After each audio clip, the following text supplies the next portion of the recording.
Boa tarde, quem está parando aqui no sinal. Nós estamos aqui hoje com o movimento VAT, que é o movimento Vida Além do Trabalho. E estamos lutando pelo fim da escala 6x1 de trabalho. Essa escala, que é uma escala exploratória, é uma escala que a cada 6 dias de trabalho, o trabalhador tem apenas 1 dia de folga.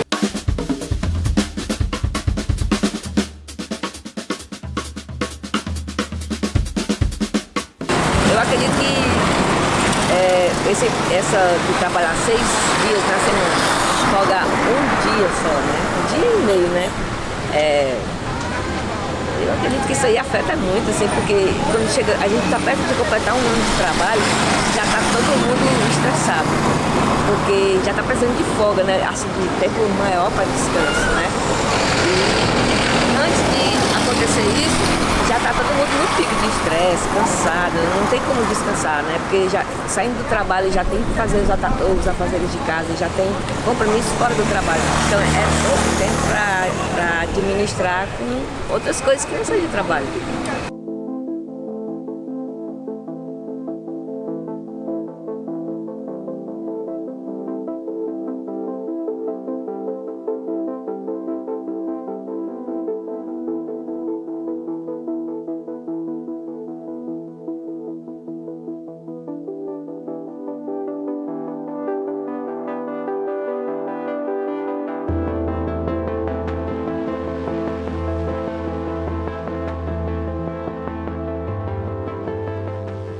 Meu nome é Pedro Tavares, sou coordenador do movimento VAT, movimento Vida Além do Trabalho, pelo fim da escala 6x1. E aqui no Ceará a gente representa a luta nacional, foi protagonizada pelo Rick Azevedo, o movimento VAT, desde 2023.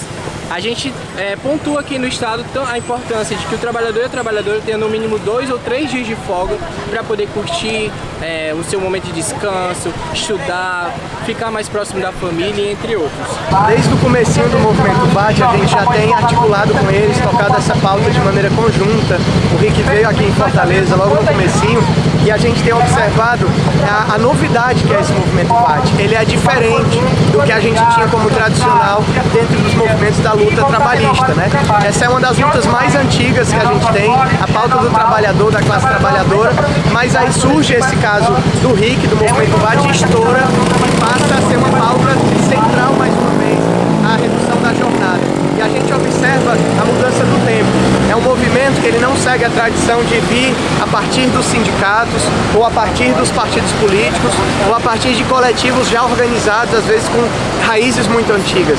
Ele surge a partir de um trabalhador frustrado que desabafa nas redes sociais e estoura, principalmente no TikTok, depois no Instagram e outros espaços, e a partir daí se inicia um abaixo-assinado que está batendo 3 milhões de assinaturas. Então foge à regra tradicional dos movimentos trabalhistas. E a partir da rede social, o movimento toma as ruas e começa essa mobilização pé no chão, nacional, mobilizando os trabalhadores.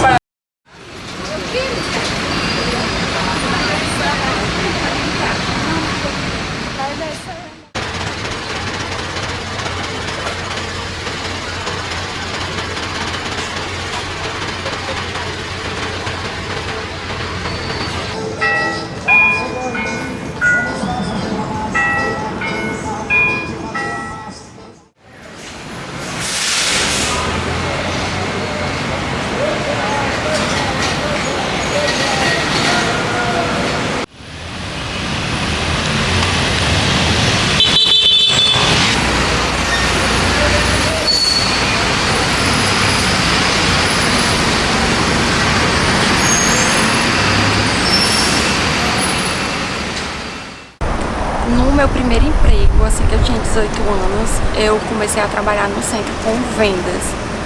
E aí foi a primeira vez que eu soube o que era trabalho e também referente à escala, né, que era 6x1.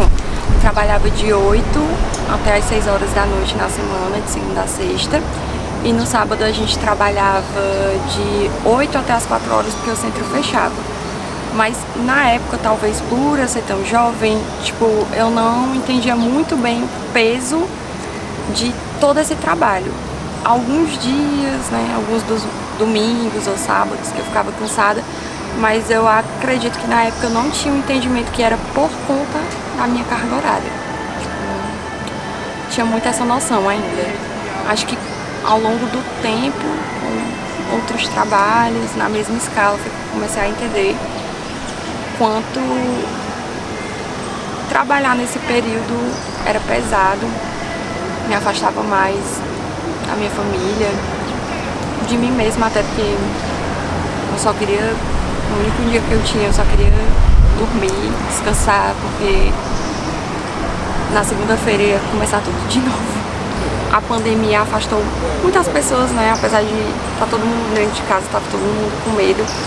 E aí eu perdi um amigo muito importante e, né, na época a supervisora que falava que a gente era uma família, que o que a gente precisasse podia contar com ela naquele momento difícil. Cheguei pra ela, comentei sobre, pedi pra ela, olha, se você quiser que eu pague com horas extras, eu vou fazer as horas extras, mas eu não queria trabalhar nesse dia porque eu preciso ir pro enterro do meu amigo e tal. E ela falou, olha, infelizmente não tem como, não tá podendo fazer hora extra, não vou conseguir te tirar, não vou conseguir te dar uma folga nem nada, só porque é um amigo seu faleceu. Aí, tipo, o meu chão abriu, eu falei, porra, desculpa, me trata como família quando precisa de hora extra, me faz fazer pra ajudar na meta, nessas metas impossíveis, pra fazer tudo que ela tá precisando. E no momento que eu precisei de fragilidade minha, que já era um momento que a gente já tava todo mundo muito mal por conta da pandemia, foi mais assim, no final da pandemia a gente ainda tava em período de transição, não sabia se as coisas iam voltar ou não. Mas já estava liberado você estar em algum local coletivo, né, com segurança e tal. Eu queria muito ir porque era um irmão para mim e na hora que foi um pedido para mim não foi possível, mas se ela precisasse de alguém para bater meta, para fazer hora extra, para qualquer coisa, eu ia ter que fazer, porque senão era rua. O que ocorre com essa jornada é que ela abre a possibilidade de uma nova organização da temporalidade laboral. Então isso é o que é mais complicado dentro dessa dimensão. Então, se você trabalha 6 dias e considerando que um trabalho tem em média entre 8 horas por dia, a gente tem que começar a pensar que o trabalho ocupa boa parte da nossa vida cotidiana ao longo da nossa história. Se você entra, e aí também a gente vai fazer o discurso da classe social, adentra no mercado de trabalho com 17, 18 anos e passa a trabalhar em torno de 8 horas por dia, você vai ver que ele tem um resíduo de comprometimento da vida do sujeito muito alto. E aí você precisa, obviamente, de pensar alternativas, que são descanso, lazer, formação, o que a jornada 6x1 impede que a gente adquira esse tipo de nova modalidade ou novas atividades. A gente fica sob a pressão eu só tenho só o dia, porque assim, a gente acorda e já está pensando que amanhã nós já vamos ter que trabalhar. É que nem hoje, ontem eu chego no trabalho no sábado e eu só tenho, a nossa folga realmente é no sábado, porque o domingo a gente já está pensando que já vai ter que trabalhar na segunda. Então é pouco tempo, não dá tempo de pensar em nada, assim, de projetar nada, de planejar nada. Então o impacto é geral, é em todo canto, em toda área, qualquer coisa. A 6x1 só é boa pro patrão trabalhador. Preste atenção, a 6x1 só é boa pro patrão. Nós precisamos ter a unidade da classe trabalhadora junto com a juventude, com os movimentos sociais, com os movimentos sindicais, para que a gente possa ter unidade e enfrentar a opressão, a superexploração dessa escala dos governos, dos patrões, que estão hoje a serviço do capital, que estão hoje a serviço dos grandes empresários. Governo Lula não governa para os trabalhadores, não tem esse olhar para a classe trabalhadora, porque não reduziu, não refez a reforma trabalhista, que hoje é uma exploração para os trabalhadores. É isso aí, camaradas, todos juntos, todos unidos, pelo fim da escala 6x1 e de todas as escalas de exploração da classe trabalhadora. Muito obrigada. A nossa central está nessa luta desde o final do ano passado, né, quando outros movimentos que estavam à frente, na verdade deram o pontapé inicial e a CSP com Luta ela se incorporou juntamente com outras organizações que estão nesse ato do dia de hoje. E infelizmente, não sei por qual motivo, essas organizações que iniciaram essa luta no final do ano passado, esse ano resolveram não não participar, e a CSP com Luta resolveu dar início e fortalecer essa luta, que é muito importante para a classe trabalhadora. Afinal, se trata de uma jornada de trabalho que a gente conhece como escala 6x1, que na verdade é uma escravidão moderna, que escravizam a classe trabalhadora, que não tem tempo para lazer, para cultura, para estudar, para ficar com a família, ou seja, vive para trabalhar. E nós achamos que isso é uma situação que nós temos que lutar para acabar. Eu acho que um grande desafio que se apresenta para a gente hoje é voltar a criar formas de resistência. E existem, elas não desapareceram. A gente tem como exemplo muito claro, durante a pandemia, né? A pandemia foi um marco, isso é uma outra referência importante, mas durante a pandemia nós tivemos, por exemplo, o surgimento do movimento break dos APPs, né?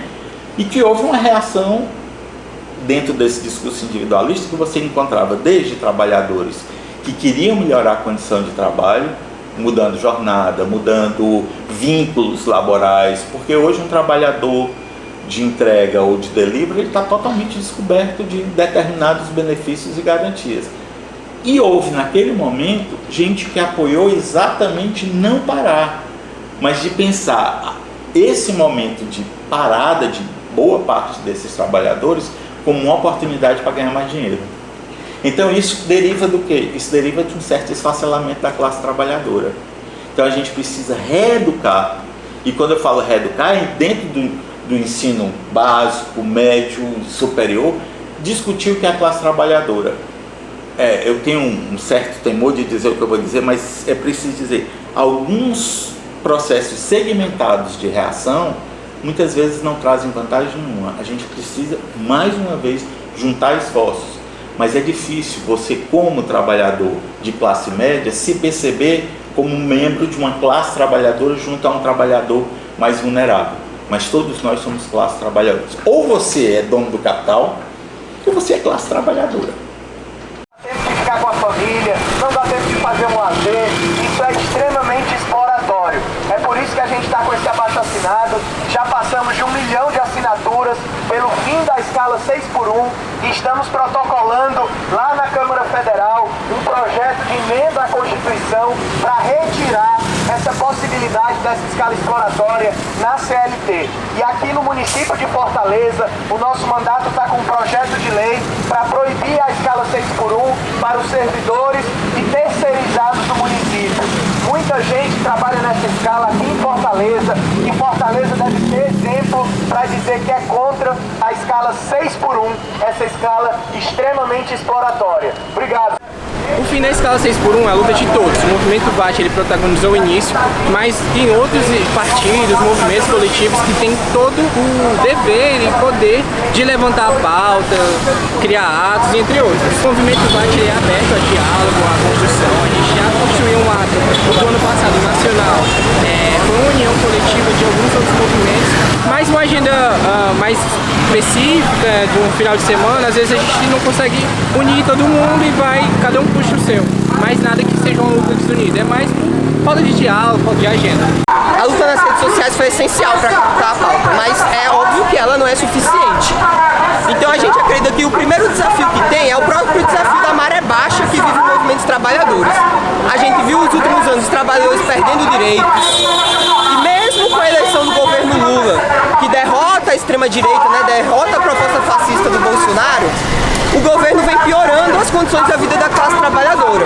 Então tem em geral um nível de desorganização muito grande da classe, que não se identifica mais com seus partidos, não se identifica mais com seus sindicatos, não se identifica mais com o movimento dos trabalhadores. E a gente viu esse movimento como um movimento de retomada, onde a gente viu vários trabalhadores que estavam aí há anos só em pautas defensivas, que não queriam perder direito, entrando na primeira pauta para avançar. Ó, a gente não é só não perder, agora a gente quer ganhar, a gente não quer mais isso, quer melhor a nossa jornada de trabalho. E é claro que esse é um processo lento, que vai enfrentar primeiro um processo de reorganização da classe trabalhadora. Então, vai ser dos trabalhadores que estão revoltados pressionar seus sindicatos para que eles se somem à luta, como foi no dia 15 de novembro. Muitos sindicatos que estavam há anos sem ir para a rua, por ter medo de bater no governo, por ter acordos com a patronal, foram obrigados a ir para a rua porque a sua base pressionou. E a gente acredita luta que isso vai ser essencial. Os trabalhadores perceberem que a gente precisa reclamar, precisa divulgar, mas o passo qualitativo que a gente precisa para conseguir conquistar é se organizar. E aí vai ser greve em cada categoria, vai ser mais plenária, vai ser comitês de base em cada local de trabalho, vai ser lutar contra as chefias sindicais que querem atrasar a luta e contra os partidos que quiserem empacar também. Eu acredito que tudo que já foi adquirido e conquistado no país, tudo foi através de reivindicação, de protesto, de greve, de manifestação, né? Eu acho que essa vai ser só mais uma. Eu sei que vai ser demorado isso, porque tá lá, né? Eu acabei de saber que não tá, ainda não chegou no governo essa ideia, né? Tá só na rua. E é difícil eu chegar e mandar uma mensagem para os meus colegas de trabalho, os profissionais, né, que passam por essa jornada de trabalho. Eu ainda estou engatinhando, eu não sei de nada ainda, mas eu já sei que isso não é legal, essa história de trabalhar muito e folgar pouco, né? Antes mesmo dessa manifestação eu já tinha essa ideia, porque eu acredito que é só uma escravidão de cor diferente, a raças de cor diferente, mas continua sendo escravidão. Sem um presidente, Ou uma esquerda ou uma direita, nós temos que apoiar. hoje, dentro do sistema que a gente vive, sempre tem que ter um presidente. E aí sabe o que é ruim? Porque dentro do nosso sistema o presidente ele tem que sempre se vender para quem tem dinheiro. E aí como a gente faz? A gente tem que confiar nas nossas próprias forças, né? Não pode... pra gente, ó, desse partido aqui, não adianta só votar de 4 em 4 anos, não. Por isso que a gente tá aqui, ó. Todo dia você vai encontrar a gente. Tem que pressionar, A gente vai pressionar todos os governos burgueses, independente de ser azul ou vermelho. Como eu digo, eu não tenho um partido político, eu tenho um Brasil que melhora. Pra gente, o nosso principal interesse é a classe trabalhadora. Pode ser A, B, e etc. Onde é que a gente vai estar do PCBR? Do lado da classe trabalhadora, os interesses dela. Ah, mas não sei quem é vermelho, não sei quem é amarelo, não sei quem é azul. Você é um menino muito inteligente, talvez você é um menino. Hoje a gente tem um programa que a gente tem várias propostas que acham, a gente acredita que essas propostas são as melhores propostas para a classe trabalhadora mostrar seus interesses. Reduzir a jornada de trabalho é uma delas. Nacionalizar as terras. Sabe que a classe trabalhadora, elas são muito desorganizadas e muito, assim, duvidosas sempre o próprio companheiro de trabalho. Por enquanto. Mas isso já é uma estratégia da burguesia, né? Que é dividir a gente. Fica o quê? O jornal toda hora falando, manifestação foi baderna, foi bagunça, não pode fazer greve. É o trabalhador. Quem manda num país, numa nação, se chama classe trabalhadora. Só quem gera... Basta se organizar. Agora, essa organização vem de onde? Oi? Essa organização vem de onde? Essa organização... Com educação, consciência política. se ligar mais em ler, em se preparar na educação, do que mesmo se ligar num programa de futebol, se ligar num programa de novela.